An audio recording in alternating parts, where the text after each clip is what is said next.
C. Williams Museum. Uh, Build It, Create with Cardboard is on view at the Robert C. Williams Museum of Papermaking in Atlanta through December 13th, 2024. Before we get started, I want to just tell you a little bit about the Robert C. Williams Museum of Papermaking. The museum is located on the Georgia Institute of Technology campus in Atlanta and can also be found on the web and various social medias. Our mission is to collect, preserve, increase, disseminate knowledge about papermaking, past, present, and future. The museum houses approximately 100,000 artifacts and 7,000 books in its collection.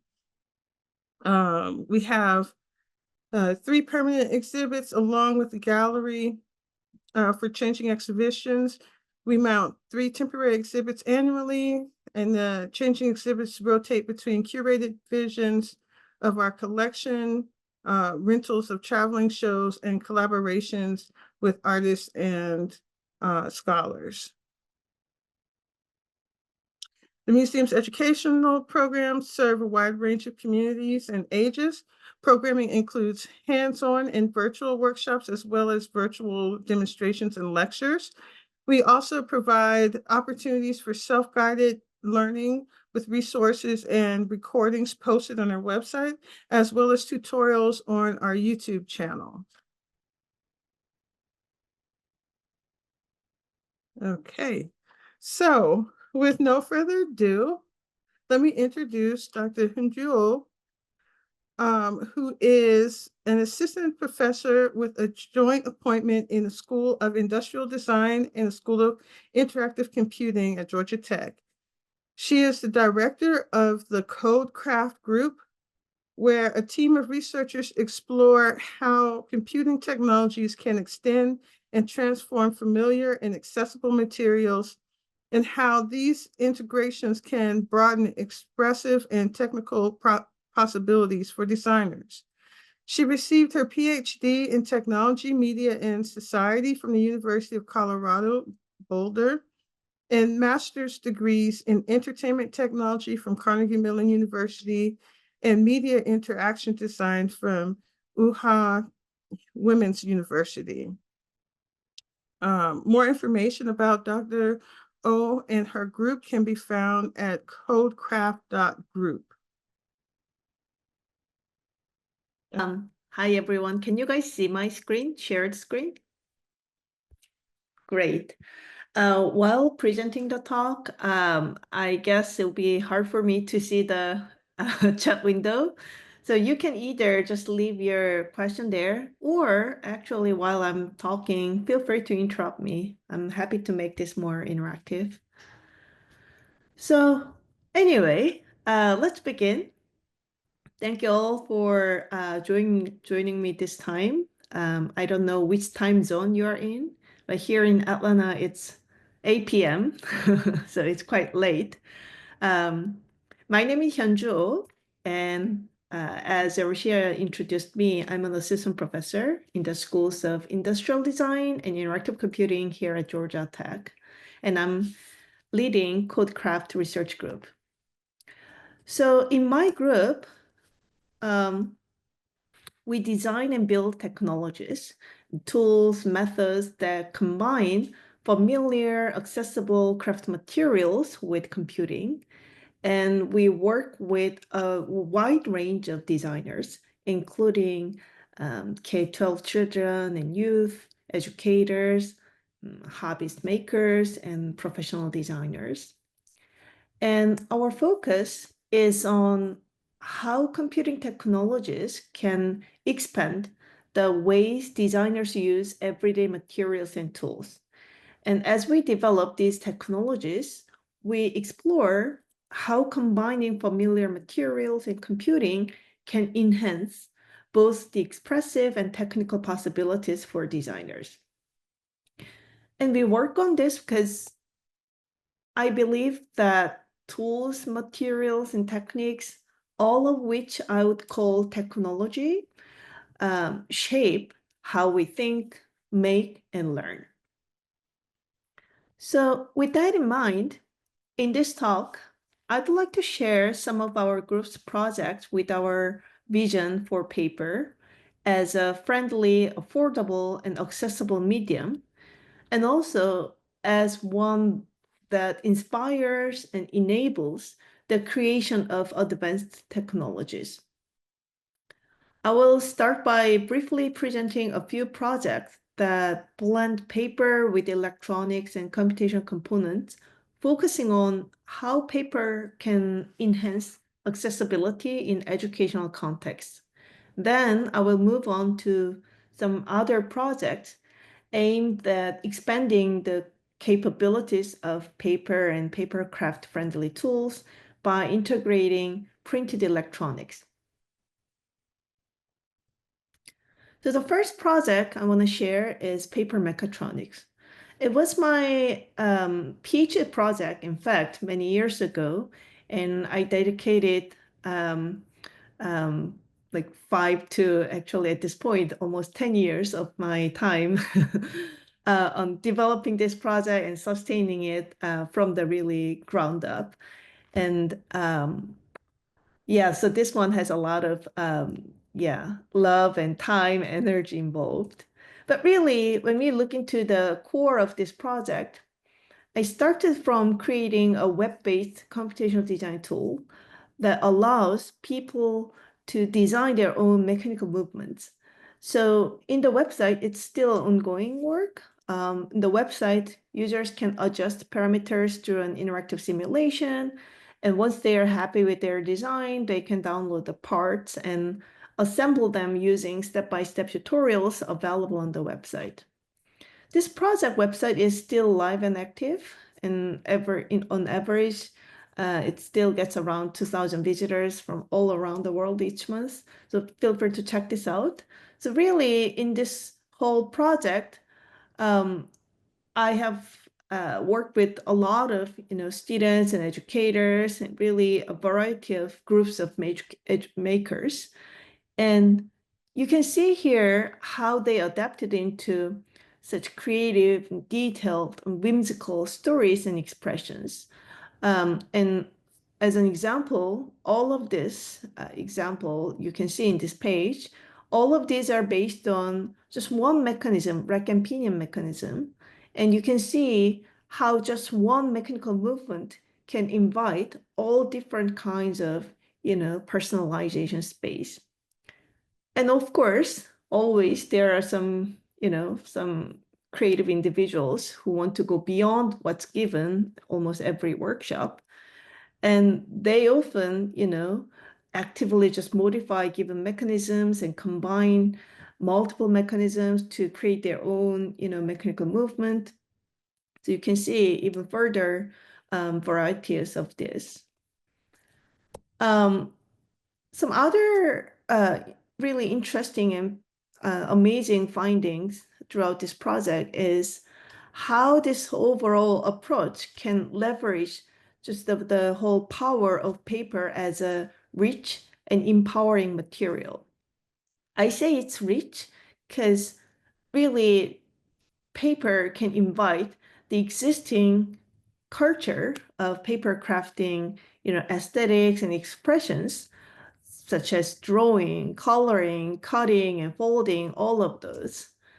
And I say also it's empowering because regardless of actual skill set, even young children feel like they can do something like, something with paper and actively navigate and experiment with the materials. I think it's partly because paper is ubiquitous, and children are, quite familiar with paper, and they know and they feel they can easily, find paper around them. So it kind of reduces their fear about failure. And as a kind of related note, because of that reason, in any sort of hands-on workshops, I always make sure the overall workshop preparation could include more of recycled paper instead of new, brand new materials. Um, Especially in this kind of, cardboard context, try to make sure, we can use some of discarded and recycled materials so that people can, reduce their fear about failure even further. And that absolutely makes the difference in our observation. And whenever I share this kind of work, one of the most frequently asked questions has been, uh, the assessment, really how we can study and assess students' learning side, what kinds of data is observed, and of course, we can talk about it in multiple dimensions, but I would say it really depends on the context, who I collaborated with, and which context we work on. But what has been most exciting for me was this kind of examples. We have done, in this case, like a week-long workshop, and students who were quite hesitant at the beginning, from the day 3 and 4, we could see their amazing growth in describing their ideas and started using very specific terms and use the concrete words to deliver their ideas in more articulated way. So here, a lot of factors we can talk about, but one thing I wanted to make sure is that using paper absolutely played a significant role. It invites them into the learning process with a much more open mind, connecting their personal interests and skills to the activity in meaningful ways. So this project, since I've joined the Georgia Tech as faculty in when is that, like 2019? Oh my God, already 5 to 6 years ago. I hadn't had a chance for a while to expand the project, but recently, starting last summer, my team started picking this up, and with a new PhD student, Ellen, we are now exploring how computation, especially artificial intelligence, can enhance the creative process. It's still in the early stage, but it's raising interesting questions like, what roles of computation and AI might play, whether they can truly replace certain hands-on and creative aspects, and how we can best use them as tools for thinking and designing. So please stay tuned for our next steps. And I want to move on to the next project, which was also inspired by the first project I just showed. In this project, in the previous project, the paper mechatronics project, we always used at least one motor to automate the mechanical movement. And while, teaching how to use motor, we also needed to introduce some other kind of electrical components.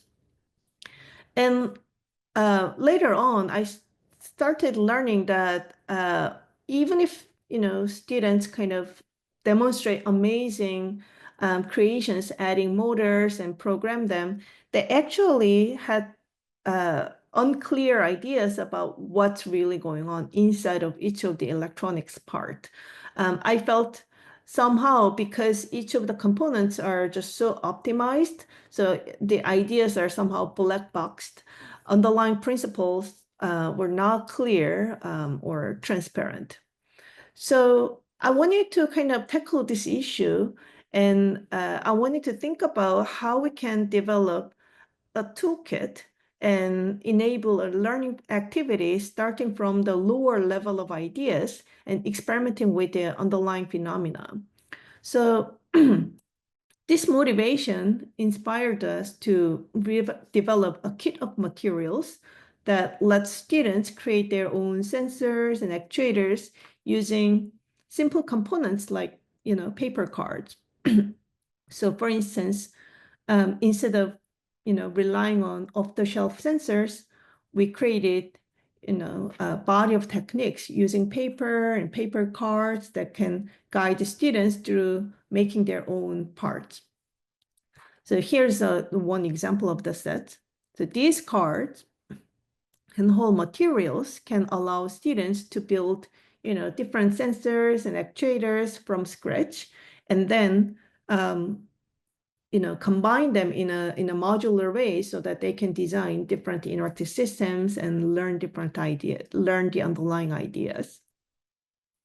So just like this, students can build this kind of, DIY sensors instead of using off-the-shelf parts.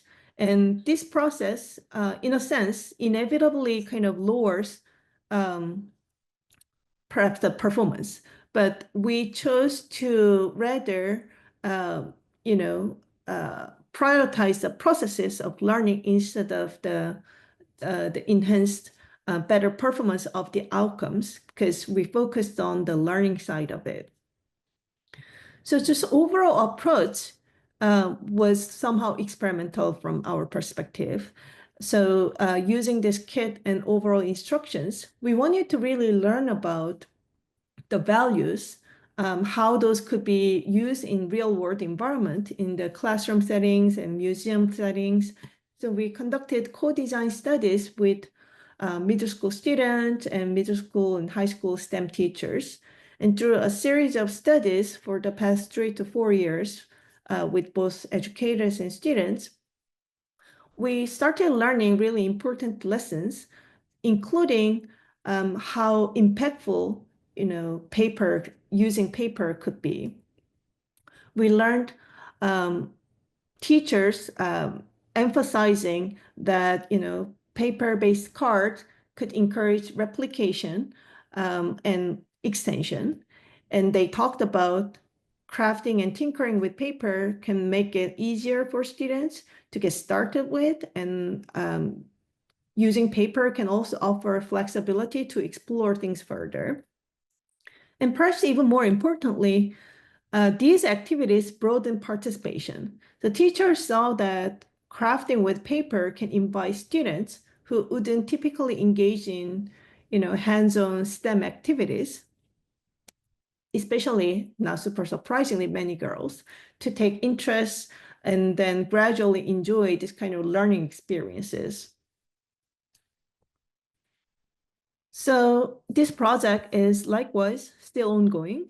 We are working closely with local middle and high school STEM teachers to explore other familiar materials and practices that could further enhance the learning experiences in classroom settings. Now, moving on to other threads of work, I'd like to share some of our work integrating paper and papercraft-friendly tools and materials with printed electronics. For those of you unfamiliar with printed electronics, it refers to kind of printing methods to create electronic devices by applying conductive ink and other materials onto a surface.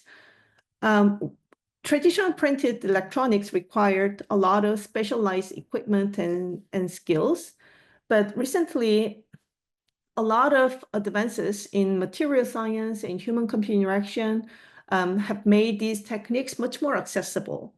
So today, conductive ink and paints made with silver or carbon are readily available at local art and craft stores. And consumer-grade tools like inkjet printers with, vinyl cutters can be used to build circuits directly on paper. So with that in mind, the first project I want to share in this thread is SwellSense. So this project uses an existing widely used product, microcapsule paper. It's also known as swell paper. This paper is commonly used for creating braille and tactile graphics. It works in conjunction with a special device called a swell form graphics machine. So to create, raise the tactile images, this machine applies heat to specific areas of the paper. Then these heated areas can swell, forming the features like, braille dots, or, some kind of textures graphics that could be felt by touch. And so here, what we did was integrating printed electronic techniques into this process. So using methods like stencil or screen printing, we drew conductive traces with silver ink. And then when power is connected, the printed areas perform two key functions. One is they generate heat, causing specific regions of the paper to swell. The other is we can now integrate sensing capabilities into the printed components. So let me show how it works quickly.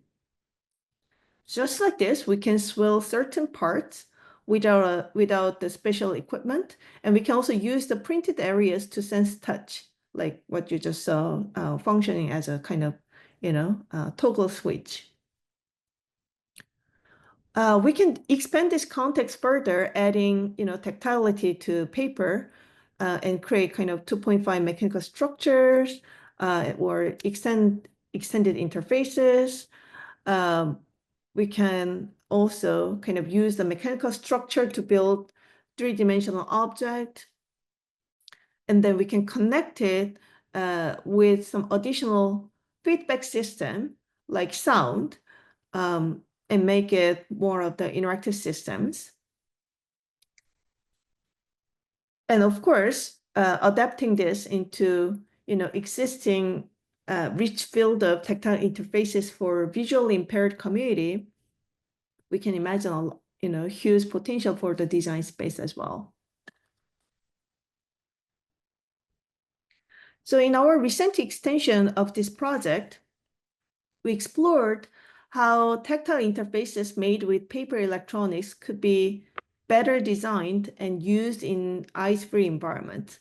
The design space for paper-based tactile interfaces is still early stages, and I believe there's so much more to uncover and innovate in this area. So we are still continuing our effort to explore this kind of paper-based tactile interfaces space. And I also want to introduce some other printed electronics methods. The swell sense method was based on the stencil and screen printing techniques, as you can see in the screen. We can also use the inkjet printer, just any office inkjet printer, but with silver ink to print conductive traces directly onto paper. So now applying this printed-based method, we can explore, a lot of kind of expansion design project. And one of that was this 3D printed electronic paper craft project. So we used regular office copy paper and stacked them up to create a volumetric, the whole paper pile. And then integrated thin printed electronic layers onto the whole paper stack. Then we use this stack to create thin electronic embedded interactive object. To create this kind of thin electronic layers, we could use inkjet printer with silver ink, as you can see here.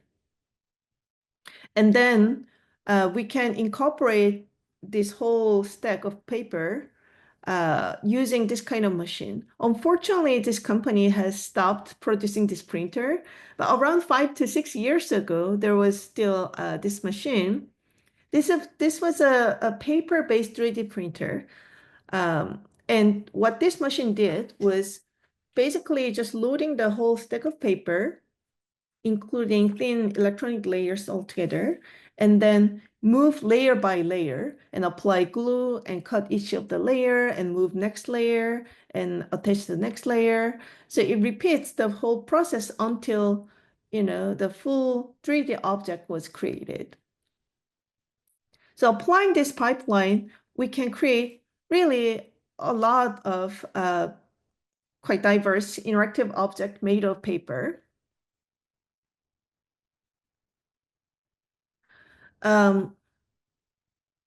You can see this one water sensing, and this one was RFID embedded. And when we combine multiple layers of embedded what's that? The printed traces, we can also create the actuators.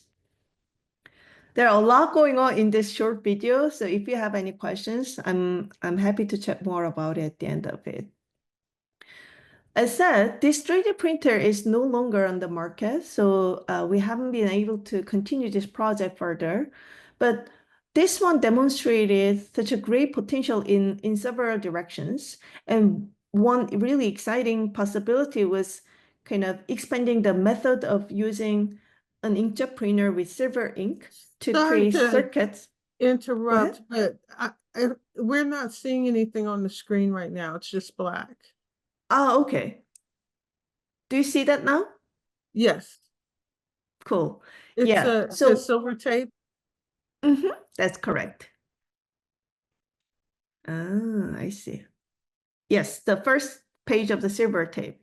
Yeah, really, this silver tape was uh, expansion of the printed 3D printed paper interfaces project. In a sense, we looked at how the method of using inkjet printed paper with silver ink could be further expanded. So with that side, Ting-Yu Chung, a recent PhD graduate from our lab, who will soon join the University of Notre Dame as an assistant professor, he led a quite exciting project. He proposed a new fabrication method where printed conductive traces on paper can be transferred to other surfaces using tape.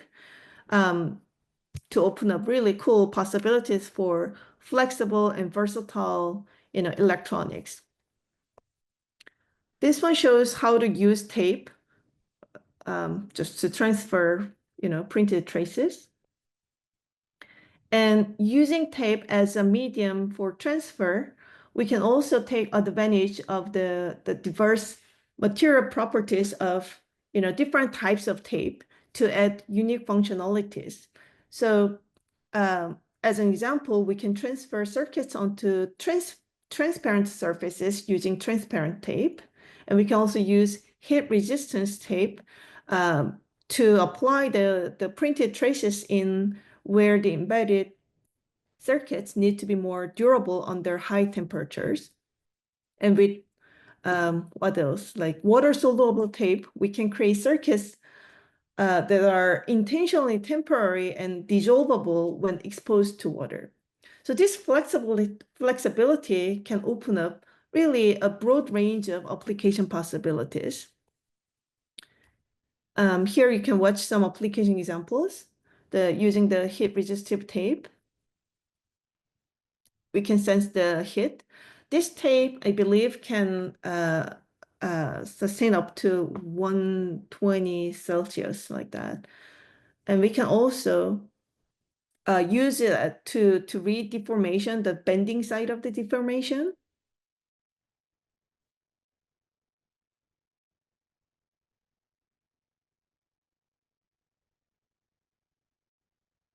Extension of the interface.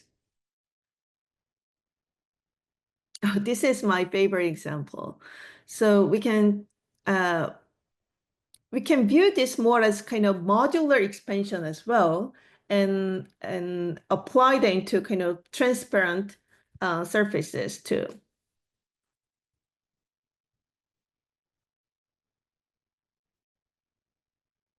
This will be quite cool Christmas tree application.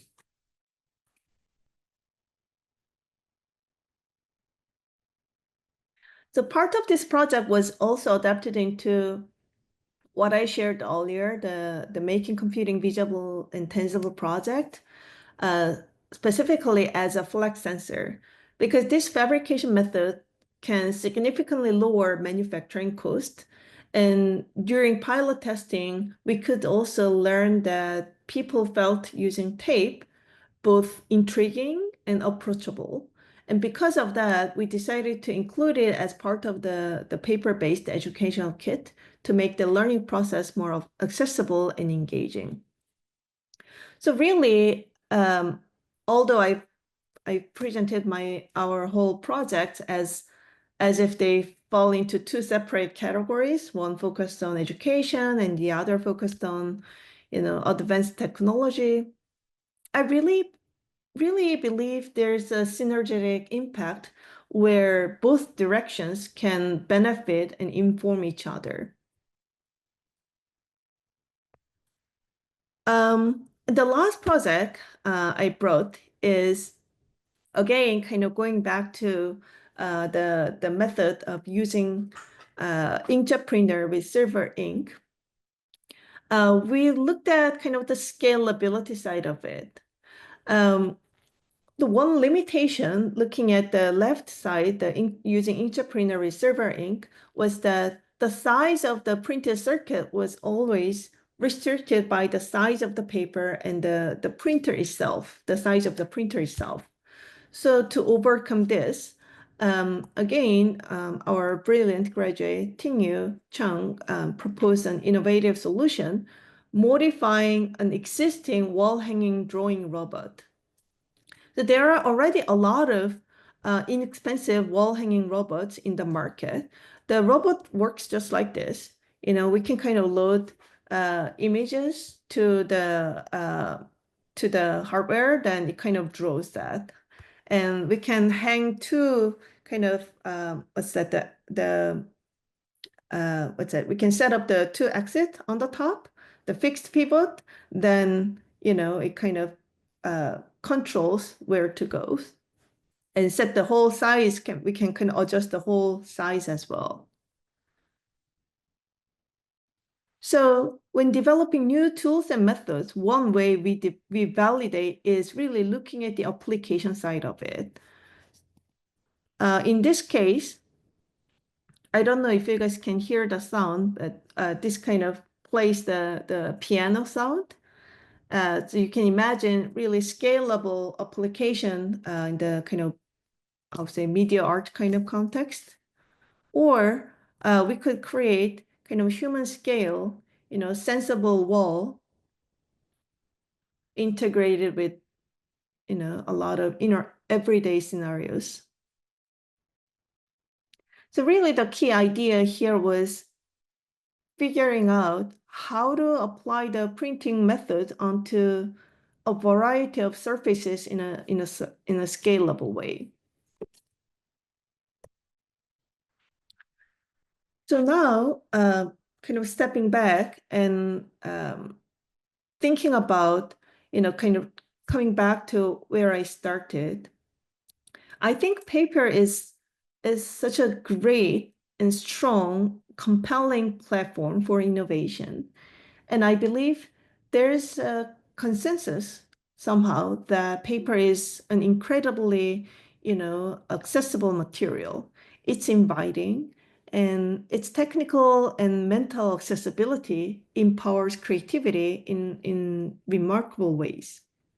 And building on that, I want to emphasize the broader potential of paper, not just as a material that sparks creativity, but as a platform that enables groundbreaking technological innovations. And to me, it's not just about paper itself, it's perhaps about the whole ecosystem. Paper and paper-like materials, we can cut and fold, the familiar tools and supplies, we use them, and the whole rich body of techniques and practices built around them. So together, these all together can form a strong foundation for fostering creativity and driving the creations of how new technologies can invite whole creators to open up completely new kinds of creative spaces. And that's what I've shared. That's what I prepared today. I wanted to kind of share a small, humble glimpse into our vision for the future of paper, or actually, more accurately, the paper of today in 2024. I want to make sure, acknowledge that, literally every presented work was done in collaborations as a team effort, within my group and with other fantastic colleagues in other groups. So yeah, please take a look at our website to see more information. And now I'm open to your questions and comments. Thank you. Thank you so much. That was such an engaging and exciting presentation. It's wonderful to see all the uh, different things that um, can be done with such a simple material. Um, so I just want to reiterate, if you have questions, please put them in the Q&A for us. While people are kind of formulating what they want to ask, I've got a few questions for you. I've You mentioned at the beginning how you initially had the students working with uh, like uh, store-bought uh, part like motors and things like that, and then you developed the DIY um, uh, cards for them to really learn how to build those sensors and things. Did you see a difference in the way that they approach their design with them having um, a deeper understanding of those sensors? Did the t- do you know if the teachers eventually graduated them from here building your own DIY sensors to using some of those um, store-bought motors and parts once they understood the foundation? Yeah. The short answer is yes.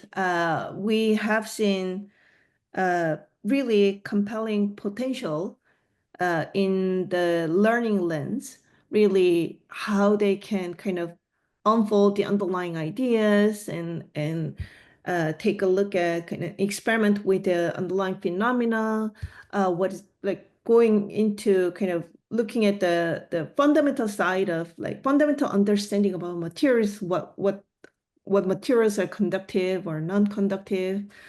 Um, and at the same time, however, I want to note that um, this process is takes absolutely trade-offs. It takes more time, and as mentioned, there is a trade-off with the quality with the performance. I would say it's less stable, but it kind of works. So working with educators, that's where we, as technology designers, also become very humble and learn a lot about where we kind of find the right balance, where we should kind of set the bar as kind of working level and stop there and trade off that with better learning opportunities, performance versus, more of tinkering. That's always kind of, you know, endless ongoing study, but that's where I enjoy this project. In terms of learning, kind of going back to what you asked, yes, I think if we set the goal in learning, I think we see a great potential where students can learn uh, deeper about uh, the sensors and actuators overall, the interactive systems. And are you working over time with the like same group of students, seeing them progress, or are you working more with like a certain grade level? So it's not the same students, but you're learning from that, maybe that first group, and applying different things and learning something, or just making adjustments and learning from the next group that comes through. Yeah, so we started the project 2021, and so far we have worked with multiple groups. And some of those have continued. So for instance, the first year we worked with middle school students, it was more like a pilot testing if it kind of works well with the intended levels. And then afterward, we kind of started working with educators.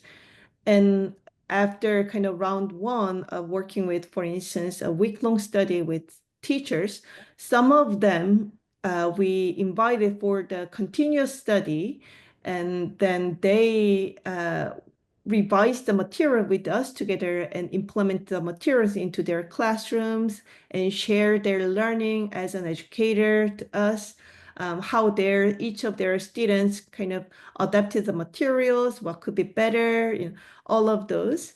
And that's where, Jerusha, I think your question is really critical. That's where we also started seeing the importance of educator as a designer. That's why I would say this overall approach should be and has been co-designed with educators, because technology is just eventually one dimension, just one like a tool, and how to bring this technology into the particular context for the particular groups of learners.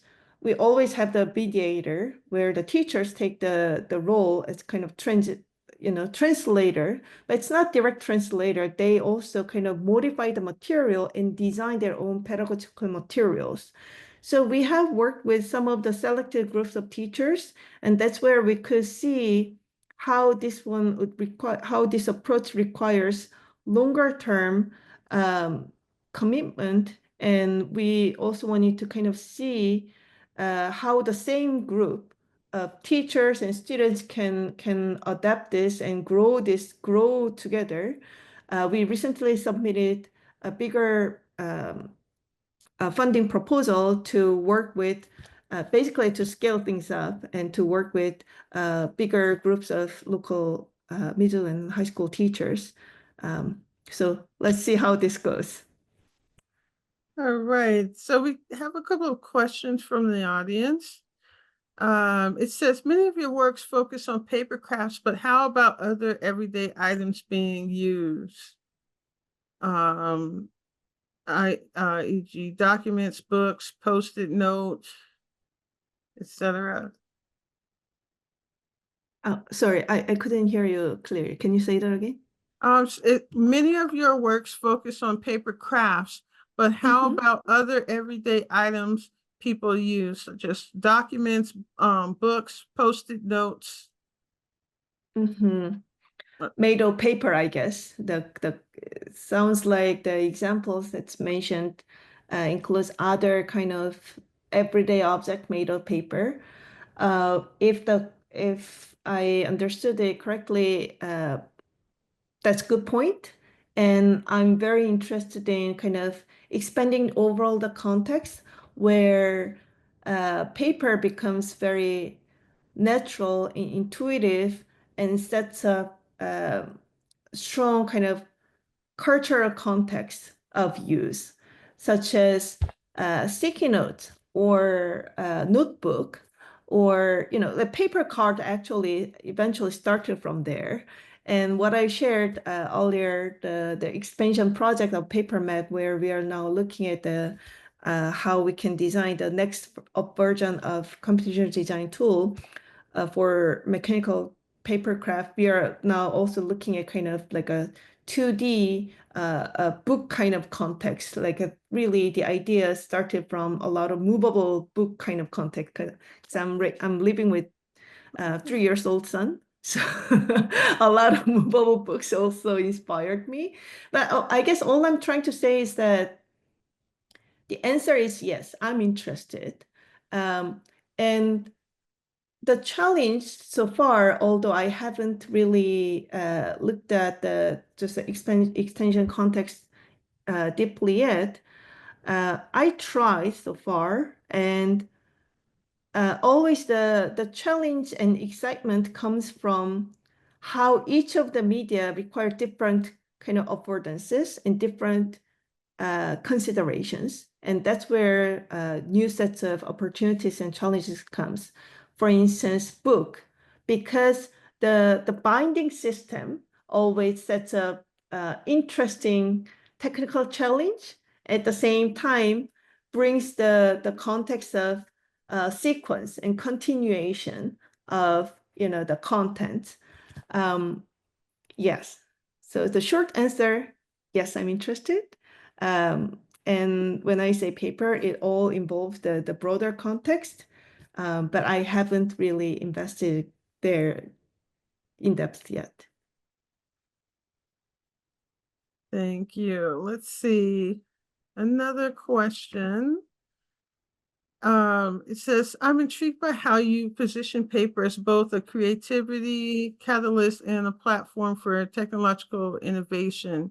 Given paper's unique properties as a familiar, low barrier medium, how do you envision it bridging the gap between everyday habits and technological interventions? For instance, could paper-based interfaces serve as an accessible entry point for health behavior change systems? Could this approach be applied to designing self-tracking or habit-forming tools? Mm.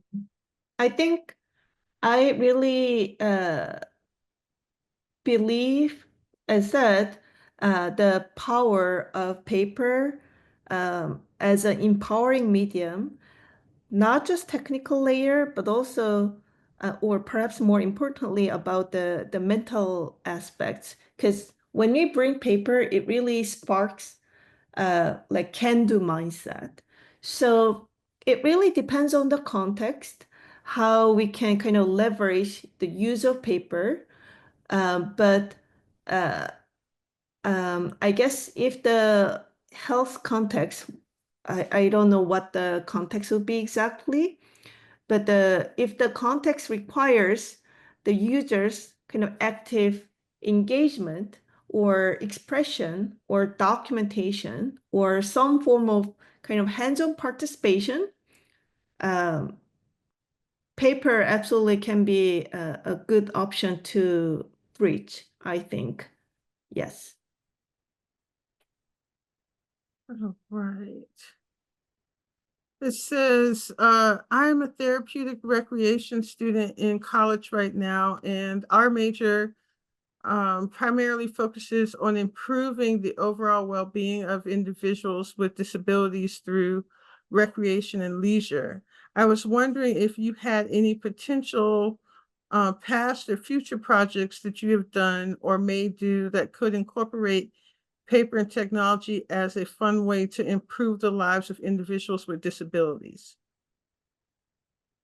I haven't looked at the space yet, but kind of the swell sense paper, for instance, that's where I think just the overall, this from the starting place, just using microcapsule paper, which is already widely used in the overall low vision blind community, uh, we we could see uh, just the whole application could be much further expanded as if we can kind of adapt more of the existing literature in the low vision and blind community.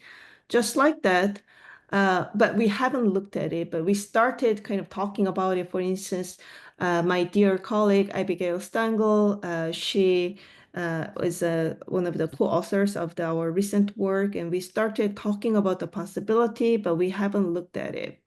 Kind of going back to the question, I guess the question is really asking about if we can expand it for more of neurodiverse community. If I understood the question correctly, short answer is I haven't looked it up, but I think there's absolutely a great potential about it. Um, and there was a really like a small project, yet some kind of interesting potential where we could see just through the light level of testing was that one undergrad student, I think like 3 years ago, proposed using it for like a spectrum um, children's play for the kind of applying some kind of origami activities. And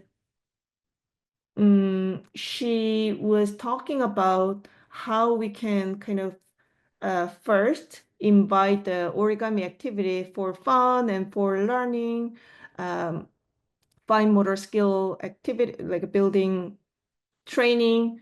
At the same time, embedding a thin microcontroller to monitor their behavior to read if any kind of triggers happened.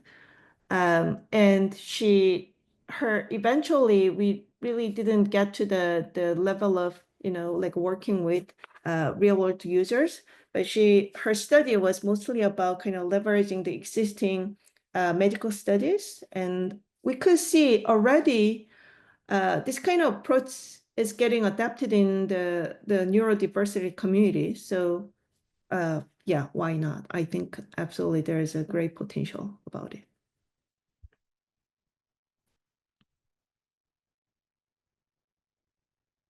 Jersey, I cannot hear you. Sorry, I said there's a guest that had their hand raised. Let's see if we can. All right. Melania, if you take your mic off, on, turn your mic on, I think we can hear you.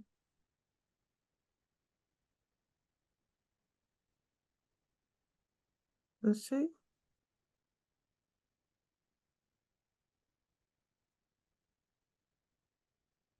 I don't know. Well, um, while we're trying to figure out getting Melania to be able to ask their question, um, I'm curious, why do you think that the 3D printer was disconnected? Was that the only company providing that kind of printing? Because I know the 3D printers have blown up, and there's ones that with plastic and clay and all these other um, materials. Um, Mhm. and there seems to be interest. So I'm wondering. Mhm. Yeah. There was only one printer company, the 3D printer using the stack of copy paper. There was only one company doing it. And I suppose the market was perhaps too small to continue. Um, I was able to use the machine around, when was it, like a 2017, when I joined Georgia, not Georgia Tech, Autodesk as a researcher residency. And I don't know nowadays, but back that time, Autodesk San Francisco office had all like full of fancy, 3D printers, and they invited uh, a group of fabrication related researchers to come around and spend months and work on our own project, and provided all the cool tools. So I absolutely fell in love with the machine, but I was the only one using the machine at the same time, and they were very happy to get my proposal later on, they said, because it was very hard for them to find anyone to show interest in the machine. Oh man. Um, yeah, so that was a kind of bummer for me, but I guess, that kind of indicates how the market was uh, perhaps too small. The printer was known for, colorful print because, paper, so we can kind of print out a lot of colorful things and then stack them up so we can kind of print out full color prints, quite, relatively lower cost and environmentally friendly material compared to plastics, of course. But because of the simple mechanical process that I mentioned, load the whole stack of material and move layer by layer, overall the machine size was quite big. So it's not like compared to other kind of, plastic filament-based desktop printers, nowadays you can see really low-cost 3D printers, quite compact. Mhm. While that 3D printer using stack of paper, I think that would have been very hard to scale, smaller or bigger. Yeah. Um, and the market, only education market was available as far as I know. Some people were very excited about the machine, just like me, but I guess I was just one of few. Were Bummer. there any, were there any other materials that you looked at when you search, like when you start to develop this idea for uh something that was relatable, inexpensive, accessible? What else was on that list when you were trying to kind of, or was there anything else on that list when you were trying to decide um, what would be a good kind of universal material that people would have access to? Was there anything else, or did paper like hands down? I think I guess um, the first material I started and still probably one of the top priorities for me uh, is paper. But as said, when I say paper, it kind of goes broader.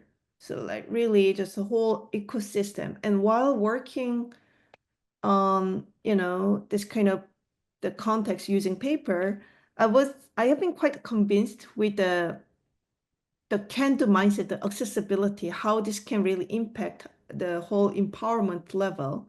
So with that, based on that, I started looking around more of discarded materials too, how we can repurpose discarded materials. So one of our lab long-term project now is based on repurposing discarded plastic bags. So we kind of step up, just like the 3D printed paper craft project. We stack up a layers of plastic bags, and in between we experiment with kind of adding thin electronic layers and see how we can design specialized kind of sheet-based material. The sheet-based material can speak to a lot of existing contexts of paper-based practices like folding, cutting based techniques, origami and kirigami kind of techniques. So that's where I'm also interested in how I expand uh, the scope of materials I'm interested, things that are broadly available, things that we can modify and adapt them into the existing forms of practices. Um, I guess this will be our last question, and you may have hit on this a little bit, but uh, since it's here in our Q&A, so I noticed your projects focus uh, on black boxing computing through tangible materials. How do you balance the complexity of technology with the need for intuitive user interaction in your designs? Mhm. Um, so this project, especially the on black boxing computing, the MCBT project, is really probably if I pick just one project where I become most humble as a technology designer and learn about where we need to compromise and revisit fundamental design decisions in order to implement uh, what we design to the real world environment. This is it. Because as said, we are working with, middle school teachers and students. Um, I think in this project, what I've learned the most is really testing. So when I say testing, it really includes multi-layers. when we design things already internally in our team, we go through a lot of testing, but that always we find quite not enough. So we test it within our team, and then we invite some other, students around in university and test it in a way that is usable by others without, too much top-down instructions. And then we bring things to the educators and uh, working with them, we ask a lot of advice. And those educators also bring those materials into their classroom and then share, often new insights as well, how their students, incorporated, approach it, and reflected and responded. So there we kind of learn again about, all what would be the right decisions to make. We try to design things more as a scaffolding media, meaning not to be specific for one particular form of outcomes. Try to make it more as a bare bone structure, inviting broader range of outcomes. That's perhaps the only thing we would prioritize in terms of design decisions. The rest, uh, at least in this project, we really try to make decisions through a lot of testing. It sounds like the Lego equivalent for computing. You have the basic blocks and it can make so many different things. Yeah. It seems like we are just a few minutes over time. I'd like to thank you for that amazing presentation. And um, again, just redirect people if you want to learn more, hear more, see more. Please visit Codecraft group online. Um, Also, if you enjoyed this free programming and would like to support the museum in offering other programs like this, please consider giving a donation. Um, and you can do that online at mygeorgiatech.ga.tech.edu/giving/papermaking dash museum.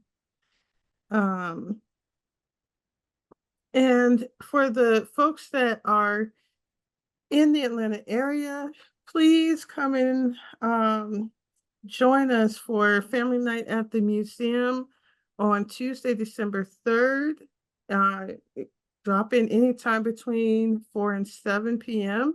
We're located at 500 10th Street, Northwest Atlanta. And we'll have stations for paper making, origami, stop motion, uh, with cut paper. And our partners, Global Tinker, will be playing their Paper Girl shorts, which are um, a series that features the two characters down here in the bottom of the screen um, that are exploring, um, science and technology by jumping into a world of paper figures to kind of help them think through ideas. Uh, and then they bring that back to uh, their real world, right? Um, and finally, we are online, as mentioned before, we have a lot of resources on our website, paper.gatech.edu. We're also on Twitter, Instagram, Facebook, and Pinterest. If you'd like to be added to the newsletter so you'll hear when we're having other programs, you can either drop information into the chat or send an email to our education curator, Anna.Doll, Doll, at rbi.gatech.edu. Thank you all again for choosing to spend your time with us. And thank you, Dr. O, for just an exciting peek into what you're doing. Thanks for inviting me again, and it was so fun to chat up with all of you. Bye-bye. All right, have a good night.